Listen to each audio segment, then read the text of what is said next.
వాయువ్య బంగాళాఖాతంలో ఏర్పడిన ఉపరితల ఆవర్తన ప్రభావంతో గత 2 రోజులుగా కూడా విస్తారంగా వర్షాలు కురుస్తున్నాయి. దీని ప్రభావంతో ఉత్తర కోస్తా జిల్లాలో కూడా భారీ నుంచి అతి భారీ వర్షాలు కూడా నమోదవుతున్నాయి. మరోవైపు ఉత్తర కోస్తా జిల్లాలో ముఖ్యంగా శ్రీకాకుళం, విజయనగరం, విశాఖపట్నం జిల్లాలో భారీ నుంచి అతి భారీ వర్షాలు కూడా గత అర్ధరాత్రి నుంచి కూడా నమోదవుతున్న పరిస్థితి ఉంది. మరోవైపు ఇదే ప్రభావం మరో 2 రోజుల పాటు కొనసాగే అవకాశం ఉందని కూడా విశాఖ తుఫాను హెచ్చరికల కేంద్రం అధికారులు అయితే స్పష్టం చేస్తున్నారు.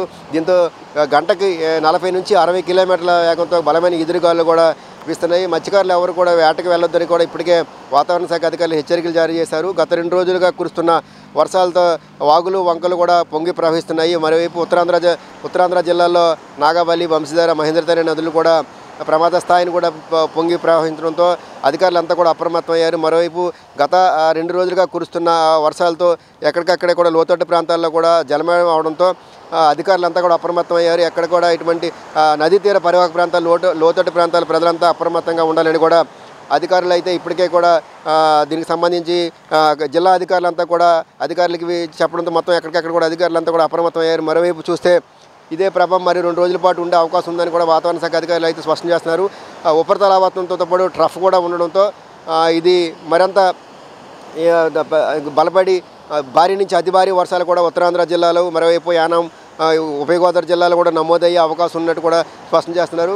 ఉపరితల ఆవర్తనం ప్రభావంతో మొత్తం మీద చూస్తే గంటకి 40 నుంచి 60 కిలోమీటర్ల వేగంతో బలమైన గాలులు వీయడంతో సముద్రం కూడా అల్లకల్లోలంగా ఉంది. కెరటాలు కూడా సాధారణ పరిస్థితుల కంటే కూడా ఇప్పుడు ప్రస్తుతం ఈ ఉపరితల ఆవర్తన ప్రభావంతో కెరటాల ఉధృతి కూడా ఎక్కువగా ఉంది. పర్యాటకులు ఎవరో కూడా సముద్రంలోకి వెళ్ళొద్దని కూడా ఇప్పటికే అధికారులు అయితే ఆదేశాలు జారీ చేశారు. ఎక్కడికక్కడ కూడా మరోవైపు సముద్రం అల్లకల్లోలంగా ఉండడంతో మత్స్యకారులు ఎవరు కూడా వేటకు వెళ్ళొద్దని వాతావరణ శాఖ హెచ్చరికలు జారీ చేయడంతో జిల్లా అధికార యంత్రాంగం అంతగా అప్రమత్తమయ్యారు. మత్స్యకారులు ఎవరు కూడా ఈ వాతావరణం పరిస్థితులు చక్కబడేంత వరకు కూడా ఎవరు కూడా సముద్రంలోకి వేటకి వెళ్ళొద్దని మత్స్యకారులకు ఇప్పటికే చెప్పడం ఆదేశాలు జారీ చేయడంతో మత్స్యకారులు ఎవరు కూడా వేటకు వెళ్ళే పరిస్థితి లేదు. మొత్తమే చూస్తే ఇదే పరిస్థితి మధ్య 2 రోజుల పాటు కొనసాగుతుందని కూడా అధికారులు అయితే స్పష్టం చేస్తున్నారు. దీని ప్రభావంతో ముఖ్యంగా చూస్తే ఉత్తరాంధ్ర జిల్లాలో భారీ నుంచి అతి భారీ వర్షాలు కూడా నమోదయ్యే అవకాశం ఉన్నట్టు కూడా స్పష్టం చేస్తున్నారు.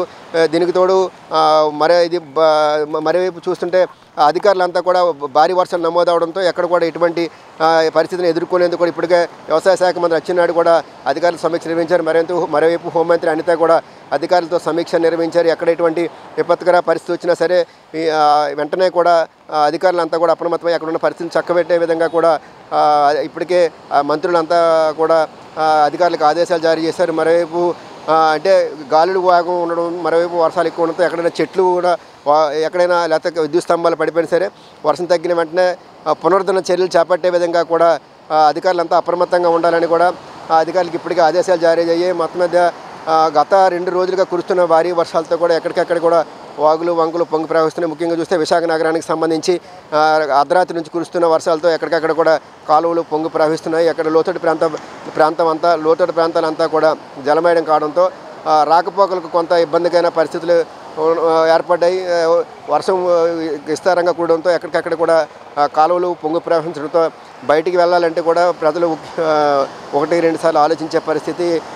కాలువ అంటే చాలా మామూలు రోడ్డుకి నాలాలకి మధ్య అంటే నీరు నిలిచిపోవడంతో ముందుకు వెళ్ళాలంటే భయపడే పరిస్థితి అయితే నెలకొంది. మొత్తమే చూస్తే ఇదే పరిస్థితి మరో 2 రోజుల పాటు కొనసాగే అవకాశం ఉంది. కాబట్టి అధికారులంతా కూడా అప్రమత్తంగా ఉండాలని కూడా ఇప్పటికే మంత్రులంతా కూడా ఆదేశాలు జారీ చేశారు.